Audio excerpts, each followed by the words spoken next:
Ahoy there, Krew! This is your captain speaking, and today we're giving Huntrix the magical girl makeover they deserve. To start us off, we need to set some rules for the designs.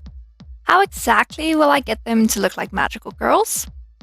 The answer is not so simple. Magical girls can really be anything, which gives me a lot of freedom. I will keep in mind that they are often associated with bows, frills, and just general cuteness though. With my redesigns, I think I'll stick to bows or ribbons and maybe a subtle lace trimming instead of frills. Frills are a little hard to draw, and I think I'm already going to spend more time on their designs than usual. In their outfits for the How It's Done performance, they're wearing norigai on their hips. Norigai are a decorative pendant worn with hanbok, which is a traditional Korean clothing. I decided to incorporate both of these elements into their designs. It was pretty straightforward to incorporate the norigai, since I just basically had to redraw them. They did end up a little big though, but I think they still look nice. Incorporating the hanbok, on the other hand, was a little harder. I still wanted to bring in elements of their canon designs after all, so in the end I decided to stick to the general top shape and then customize it from there. I also just want to mention I was a little lazy with the poses. I just used their poster poses. Hopefully this will help keep them recognizable. But now that I got more of the general design ideas across, let's get into the details. Let's start with Rumi, since she is the leader of the group, and my favorite of the girls. The first thing you'll notice is that I gave her 2 braids instead of 1. Her normal braid is so iconic, but I wanted to split them in favor of making her look cuter. For Rumi's hanbok, I detached her sleeves. It alludes to the long sleeves she was wearing to hide her demon markings, but gives me the chance to draw some peeking out. She's also wearing a turtleneck in all her outfits, probably for the same purpose, and I love a turtleneck in a design, so of course I had to add it in. In Rumi's golden outfit, her jacket is making an X shape across her chest. I decided to mimic this with ribbons over her shorts. The shorts are a decision I made based on seeing that she's wearing them in both of her performance outfits.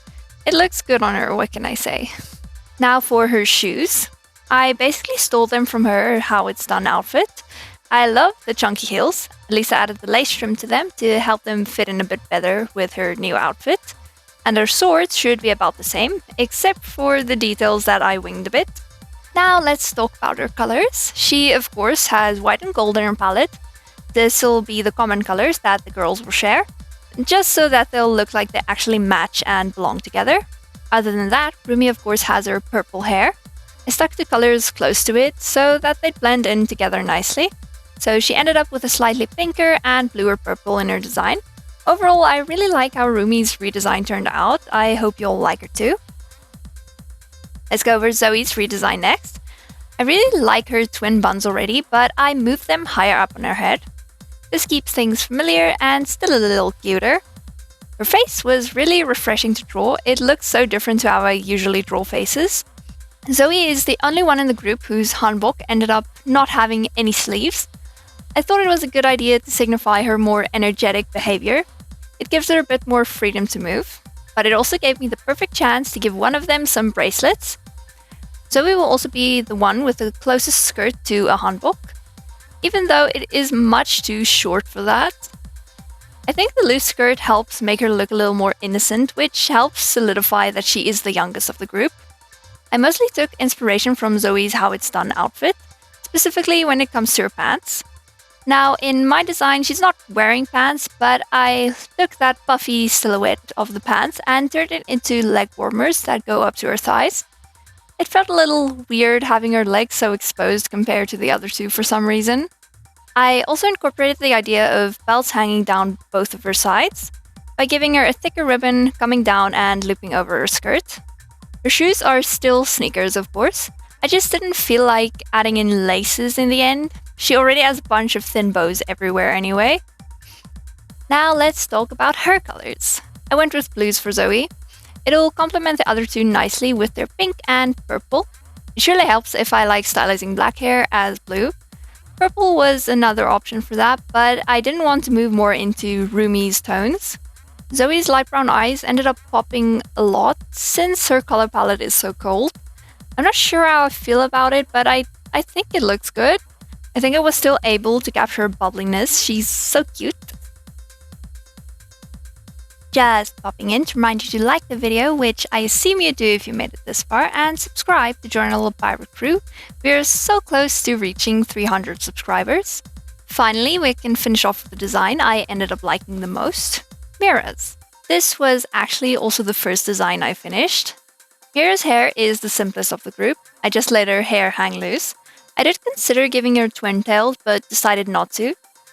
Now that I think about it, it would have matched with the other two since they have the two buns and the two braids. Such a missed opportunity. But Mira's top is the closest to an actual hanbok of the group, with her loose long sleeves. I just turned the cuffs into forked ribbon tails. I used this shape a lot throughout her design. The sharp ends suit her colder personality pretty well. That's also part of why I didn't really add bows to her design, like I did for the others. For this design, I took a lot of inspiration from Mira's How It's Done outfit. I brought over her choker, sleeveless gloves, and long boots. I of course switched up the colors and shapes a bit. Her boots are the most different. I really love their angled shape, so I had to keep that detail. Mira wears a skirt in both of her performance outfits, so I had to bring that over to my design. Just like with Rumi's shorts, Mira's skirt is just a simple tight skirt rather than one with a slit like in her outfit for Golden. Speaking of her Golden outfit, I mimicked the shape on her top with ribbons that drape over her skirt. Now let's talk about her colors. Clearly her main color needs to be pink. I managed to squeeze in a lighter and more purpley pink too. The pink might actually be why I like her the most, that and her boots. They came out looking so good. Mira is absolutely gorgeous. I think we're finishing off just as strong as when we started, if not stronger. Here they are, together on stage in all their magical girl glory.